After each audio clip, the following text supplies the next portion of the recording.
Good morning students. Last class में हम लोगों ने क्वाड्रेटिक इक्वेशन के ऑब्जेक्टिव यानी एमसीक्यू क्वेश्चंस की प्रैक्टिस करी। आज मैं आप लोगों को एमसीक्यू एपी के कराने जा रहा हूँ। देखिए जरा शॉर्टकट तरीका क्या है इसके अंदर। जैसे क्वेश्चन दिया हुआ है आपको, this this this are in AP. AP आप लोगों को ने बहुत अच्छे से पढ़ लिया है। दो sequence which have the same common difference.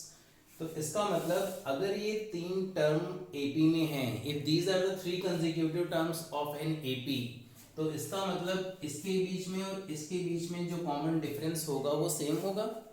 तो इसलिए मैंने क्या किया, second term minus first term, third term minus second term, एक में से दो गया माइनस का एक्स प्लस का 10, 3x प्लस 2x निगेटिव और 10 भी निगेटिव, माइनस का x प्लस का 10, 3x में से एक x गया, कितना बचा 2x, 2 माइनस 10 इज माइनस 8। जैसे ही आप 2x को यहाँ लाएंगे माइनस का हो जाएगा और प्लस का 10 वहां जाके माइनस का minus 3x and minus 18। So x is equal to कितना आ गया, it is 6।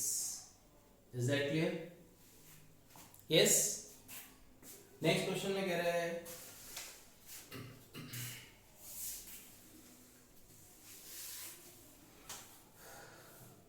the next term of the AP। अब आपने देखा this is root 7, root 28 को अगर मैं ब्रेक करूं तो 7 2 जा 14 2 जा 28 होगा। अगर मैं 63 को ब्रेक करूं तो 3 3 जा 9 7 जा 63 होगा। तो पहले मैंने इस पैटर्न को ऑब्जर्व किया, जो भी नंबर अंदर दो बार होता है वो बाहर निकल के एक बार आ जाता है। This is 3 root 7। तो अगर मैं इस पैटर्न को ऑब्जर्व करूं 1 रूट 7 2 रूट 7 3 रूट 7, तो अगला टर्म क्या होना चाहिए 4 रूट 7। लेकिन 4 रूट 7 मुझे ऑप्शन में नजर तो आ ही नहीं रहा। तो ये तो आपको पता है कि कोई भी नंबर स्क्वायर रूट के बाहर कब आता है, जब वो नंबर अंदर दो बार होता है। तो अगर मैं इस 4 को स्क्वायर रूट के अंदर घुसा दूं तो 4 4 जा 16 7 जा 112। Is that clear? और वो आपको ऑप्शन में नजर आ रहा होगा। क्लियर? नेक्स्ट क्वेश्चन पे आते हैं। कह रहा है this are three consecutive term, same काम। Second term minus first term, third term minus second term, 2 में से एक क्या, एक के माइनस 1, 2 के प्लस 1 माइनस का 2 के प्लस का 1, 2 के से 2 के कैंसिल, के माइनस 1 इट इज 2। तो के की वैल्यू कितनी आ गई, 2 प्लस 1 इज इक्वल टू में 3। यस। नेक्स्ट क्वेश्चन पे आ जाओ।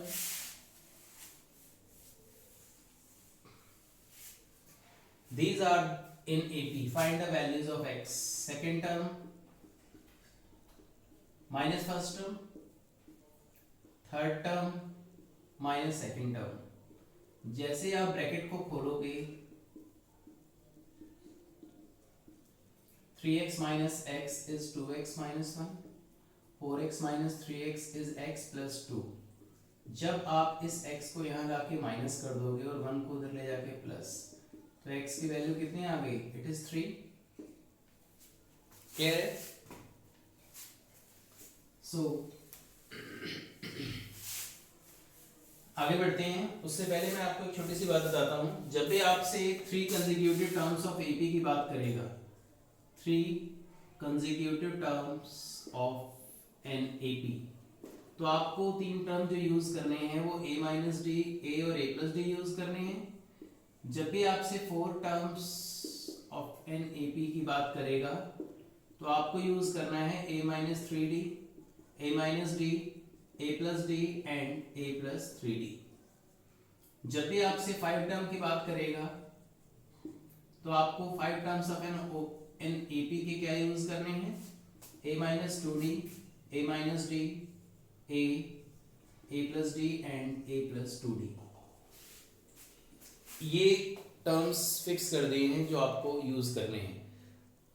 आप अगर ऑब्जर्व करेंगे तो आप एक बात नोटिस करेंगे कि ये सारे के सारे टर्म्स एपी में ही हैं। जब मैं सेकंड में से फर्स्ट को माइनस करूंगा 2d minus D it is D, third में से सेकंड को माइनस करूंगा तो a से a cancel, it is also d, common difference same आ रहा है। अब बात करते हैं इससे रिलेटेड प्रॉब्लम्स की। क्वेश्चन में बोल रहा है the sum of 3 number in AP is 12।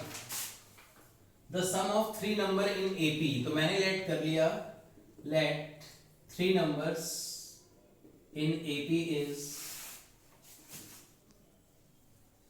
3 numbers in AP are a minus d, a and a plus d। अभी मैं आपको इस क्वेश्चन को सब्जेक्टिव तरीके से बता रहा हूँ और ऑब्जेक्टिव ऑप्शन देख के कैसे करेंगे वो भी सिखाता हूँ। सेकंड लो में आप ऑप्शन देख के भी इस क्वेश्चन को कर पाएंगे, लेकिन सॉल्यूशन दोनों तरीके से समझा रहा हूँ ताकि आपको लॉजिक पता होना चाहिए। उसने कहा sum of 3 numbers in AP is 12। 3 numbers का सम जो है वो 12 है। d से d cancel, it is 3a, 3a is equal to 12, तो a की वैल्यू कितनी आ गई 4। फिर इसने बोला and sum of their cubes, इसका क्यूब, इसका क्यूब और इसका cube, sum of their cube is 288। इनकी क्यूब का सम कितना है 288। तो जहां जहां a है, जहां जहां a है वहां वहां वैल्यू डाल दीजिए। Is that clear? a minus B का होल क्यूब की आइडेंटिटी आपको सबको पता है क्या होती है, सेम है। आगे आप कर लेंगे, यहाँ से आपको d की वैल्यू ऑब्टेन होगी, a मिल गया और a और d की वैल्यू को इस ऑप्शन में डाल दीजिए। अब मैं आपको इसके ऑप्शन के बारे में बताता हूँ कि आप इस क्वेश्चन को ऑप्शन से कैसे कर सकते हैं। मुझे ऑप्शन दिया हुआ है 2 4 6 4 6 2 and 3 5 7 and d option is 5 2 2। अब सबसे पहले मैंने ऑप्शन को ऑब्जर्व किया कि 3 नंबर का सम 12 किस में आ रहा है, 12 इसमें भी आ रहा है, 2 4 6 और 6 12, और 12 इसमें भी आ रहा है। अब ना 12 इसमें आ रहा है ना 12 इसमें आ रहा है, तो इन दोनों की बात तो यहीं कैंसिल हो गई। अब इन दोनों ऑप्शन को उसने बोला था दे आर इन एपी। क्या आपको ये दोनों टर्म एपी में दिख रहे हैं? मैंने देखा 4 माइनस 2 2 होता है, 6 माइनस 4 भी 2 होता है, कॉमन डिफरेंस सेम आ रहा है। लेकिन 6 माइनस 4 2 होता है, लेकिन 2 माइनस 6 तो माइनस 4 होता है। तो this is not in AP, so A is the right answer बिना मेहनत किए। इसके अलावा वेरीफाई करके और दिखा देते हैं आपको। उसने कहा sum of their cube is 288। अगर आप इसका क्यूब करेंगे, 4 का क्यूब करेंगे और इसका क्यूब करेंगे तो आपको 288 भी ऑब्टेन हो गया। Is that clear? एक क्वेश्चन और लेते हैं 4 टर्म से रिलेटेड। ये तो 3 टर्म का ले लिया मैंने।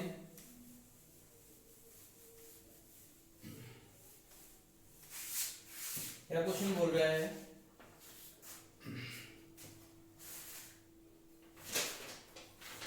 the angles of a quadrilateral, the angles of a quadrilateral are in AP whose common difference is 10, whose common difference is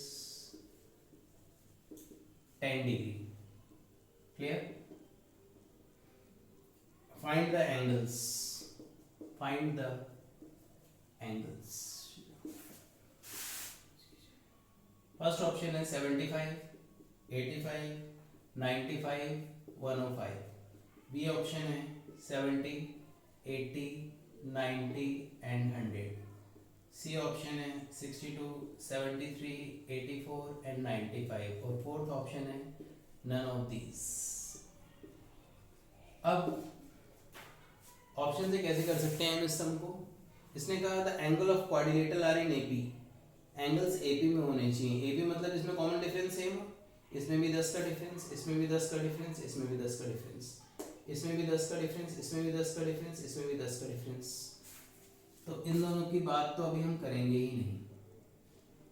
तो पहले हम देखते हैं कि इन दोनों में से कौन सा हमें इस कंडीशन को सेटिस्फाई करा रहा है, क्योंकि कॉमन डिफरेंस तो दोनों में 10 का है। अब मैंने देखा क्या इन चारों को ऐड करने के बाद 360 मिल रहा है। 70 और 80 150, 150 और 90 240, 240 और 100 इज 340, जबकि चारों एंगल का सम 360 आना चाहिए था। फिर हमने इसमें देखा कि इनको ऐड करने पे 360 मिल रहा है, 20, 9, 17 और 9, 16, 26, it is 360 degree. So A is the right option. Is that clear? तो स्टूडेंट्स इसी टाइप से एपी के ऑब्जेक्टिव क्वेश्चंस आप लोगों के एग्जाम में आएंगे जो आपको प्रिपेयर करके रखने हैं। तरीका ऑब्जेक्टिव का मैंने आपको लॉजिक से भी समझा दिया, जो आपको समय ना बर्बाद करना पड़े। मेरी ये वीडियो पसंद आई हो तो लाइक एंड सब्सक्राइब करना ना भूलें। Okay, thank you.